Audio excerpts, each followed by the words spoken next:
নমস্কার। আজকে সংখ্যাতত্ত্ব অনুযায়ী সারাটা দিন কেমন যাবে, অর্থাৎ 1 থেকে 9 মূলাঙ্ক, সেই অনুযায়ী আপনার সারাটা দিন কেমন। কবে? 17 জুন 2025 মঙ্গলবার সারাটা দিন। চলুন তাহলে জেনে নিই আপনার মূলাঙ্ক যে আপনার দিনটা কেমন।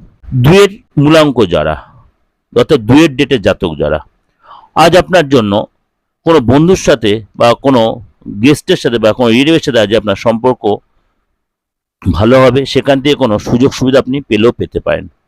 আজ আপনার জীবনসাথীর সাথে অনেকটাই সময় কাটান, মনটা ভালো হবে এবং সে আপনাকে কোনো গুড নিউজ দিয়ে বা প্রপার গাইড করতে পারবে। কোনো অসুবিধা যদি পড়েন, অবশ্যই আপনার মনের কোনো কথা যদি চাপা থাকে তাহলে সেটা শেয়ার করুন, সে আপনাকে প্রপার গাইড করবে। আর্থিক স্থিতি অনেকটাই চেঞ্জ হয়ে যাবে এবং আজকে আপনার কোনো হঠাৎ কোনো বিশেষ হ্যাবক পয়সা না এলেও আর্থিক স্থিতি আগের চেয়ে অনেকটা চেঞ্জ হবে। হ্যাবক কোনো বাল্ক অর্থ না এলেও আপনার আর্থিক স্থিতি আগের চেয়ে অনেকটা বেটার হবে।